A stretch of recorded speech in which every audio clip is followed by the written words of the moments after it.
We'll go on a quick break. Okay, we need to continue on this story now. When we talk about the future of work, it's usually about office jobs, AI, and automation. But across the global south, most people work informally as vendors, cleaners, traders, and masons without contracts or benefits. Now, new AI tools are beginning to change that worldwide. 2 billion people work informally, often invincible to labor systems, but essential to the economy. Today, many are going digital. Workers in Nairobi or Accra are already using WhatsApp, mobile money, even AI assistants to book jobs, build reputations, and negotiate pay.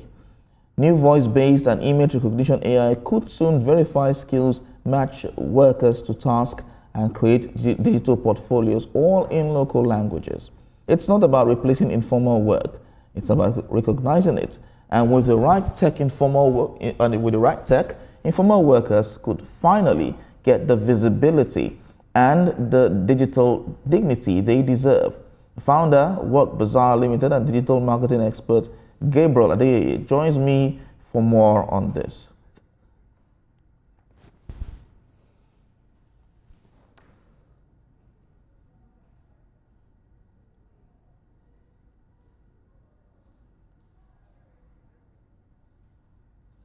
All right, before we get in, Gabriel, we would like to take a quick break. Bazaar Limited and digital marketing expert Gabriel Adeyeye joining me to talk more on AI in the workforce.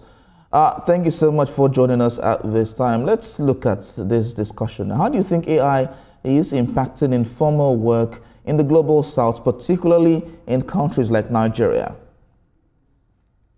Good afternoon. Thank you for having me today. AI is transforming businesses, especially in the informal sector, by helping them to reach customers better. Because normally what they have to do is maybe tell their friends, tell their family they do this kind of business. But now with AI, they are able to make appropriate decisions regarding their businesses. They're able to see trends with AI, because with AI, what AI does is it allows you to bring all the data sets together, all the data for your customer, set up trends, and then help you to know where and how to market your customers appropriately. So, but mostly people in the informal sector are not really taking charge of that. Even people in the formal sector are not even using AI enough in their businesses in Nigeria. So why do you think they're not using AI enough? The reason I'm saying that is that a whole lot of people are not even marketing their business in the proper way in the first place. So let's say I have a business today, maybe I'm a bike person, or let's say I'm a delivery person, or let's say I sell perfumes.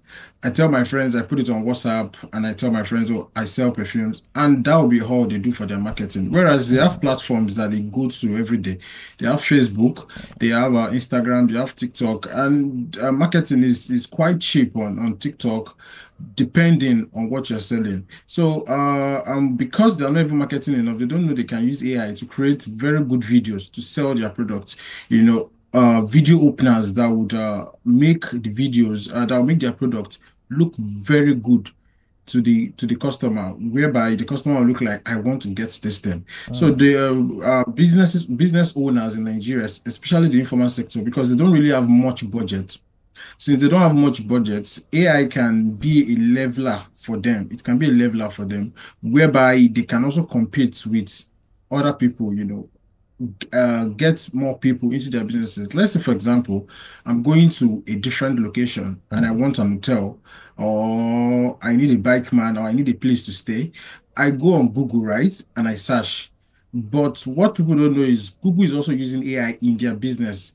Google will give you suggestions that are rated based on very various data sets. And because of that, businesses don't take appropriate measures in that. I remember someone I did a setup for, and after doing it for the person got customers coming to her like, "Oh, bro, thank you so much for doing this for me, because But what that person would have missed was that business, just because they didn't go along with the flow. And because of we in Nigeria not having, or people in Nigeria not having access to enough information about this, Mm. then they are lost. They don't even know this thing are there.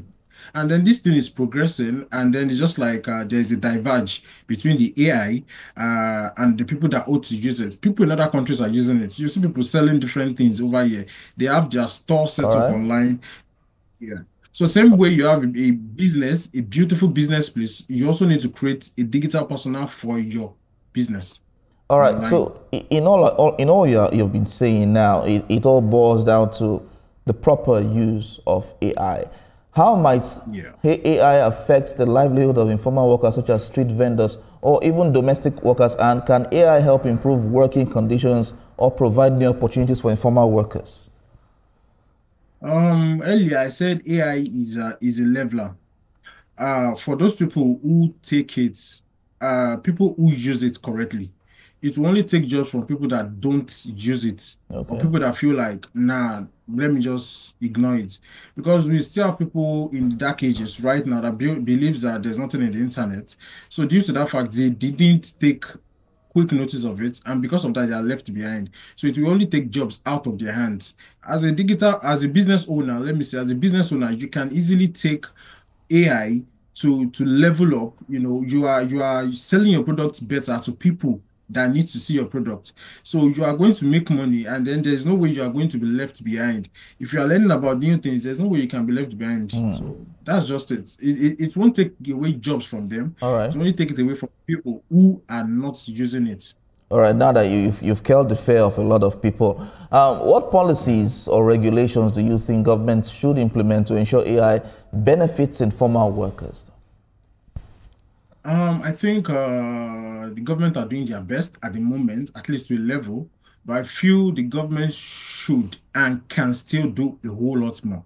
Because right now, I've seen some states in Nigeria, Lagos State, Hmm. Ogun State, I think, they have tech hubs where people can go to, and then they have trainings for all these people. And the empowerment the government does is not just enough to give people bikes, it's not enough to give people sewing machines, even though we believe the government can do more.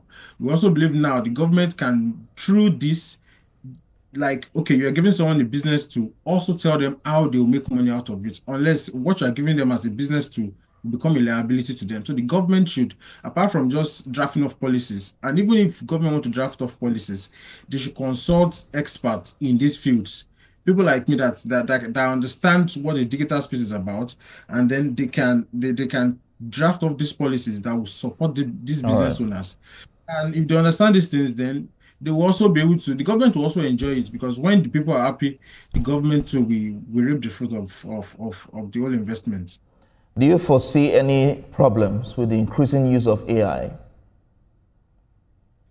There are a lot of problems with any new improvement to human life.